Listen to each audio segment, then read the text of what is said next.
आणि आता थेट जाऊया ठाण्यामध्ये। ठाण्यामधनं प्रतिनिधी निकेश शार्दूल सध्या आपल्या सोबत आहेत। निकेश, ठाण्यामध्ये एकूणच कसा उत्साह जाणवतोय?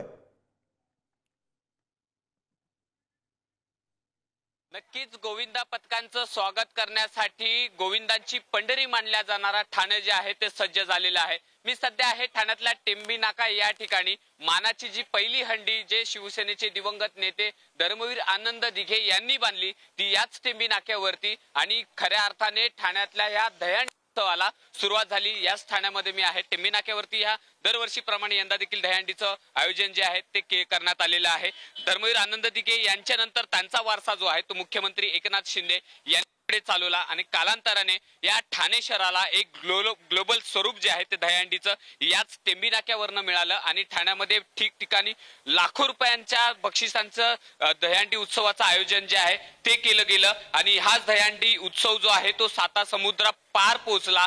विदेशातील लोक देखील या दहीहंडीचे फॅन झाले आणि अनेक गोविंदा पथक जे आहेत ते या टेंबी नाक्यापासून ठाणे शहरामध्ये जेवढे मोठमोठे गोविंदा उत्सव आयोजन केले जातात त्याच ठिकाणी येताना पाहायला मिळतात। टेंबी नाक्याची ही मानाची हंडी मानली जाते। धर्मवीर आनंद दिघे यांची ही सर्वात जुनी आणि पहिली हंडी मानली जाते। या ठिकाणी 3 हंड्या ज्या आहेत त्या बांधण्यात येतात दरवर्षी। यंदा देखील तशाच प्रकारच्या हंड्या ज्या आहेत त्या बांधण्यात आलेल्या आहेत। खरं म्हणजे या सोन्याच्या 3 दहीहंडी आहेत। एक हंडी जर पाहिली तर ही मुंबईतनं जेवढे गोविंदा पथक येतात त्यांच्यासाठी बांधलेली आहे। दुसरी हंडी जी आहे ती ठाणे शहरातले जे गोविंदा पथक आहेत ठाणे जिल्ह्यातले त्यांच्यासाठी एक आहे आणि एक दहीहंडी जी आहे ती महिलांसाठी विशेष दहीहंडी जी आहे ती बांधण्यात आलेली आहे। लाखो रुपयांचं बक्षीस जे आहे ते या ठिकाणी ठेवण्यात आलेलं आहे।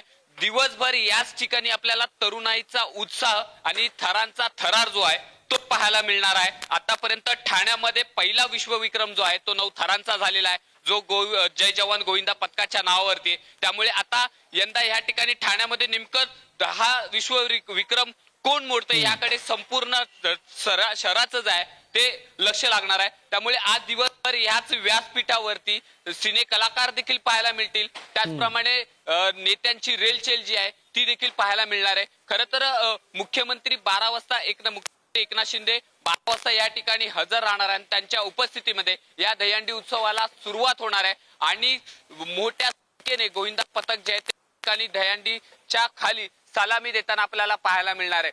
दहीहंडी फोडण्याचा प्रयत्न केला जाणार आहे। मात्र ह्या उत्सवाचं वैशिष्ट्य म्हणजे या टेंबी नाक्याच्या दहीहंडीचं वैशिष्ट्य म्हणजे या दहीहंडीला सर्वात प्रथम येणं आणि तिथे सलामी देणं हा सगळ्यात मोठा मान जो आहे तो मानला जातो। त्यामुळे आता सकाळी येऊन कुठलं गोविंदा पथक पहिल्यांदा सलामी देत आहे हे पाहणं महत्वाचं ठरणार आहे आणि दिवसभरचा उत्साह आहे तो देखील कशा प्रकारे असणार ते देखील पाहणं महत्त्वाचं आहे। पहिली सलामी कोणत्या गोविंदा पथकाची याची उत्सुकता ठाण्यामध्ये आहे। ठाण्यामध्ये सुरू असलेली सगळी लगबग निकेश शार्दूल आपले प्रतिनिधी ठाण्यामधून आपल्याला माहिती देत होते आणि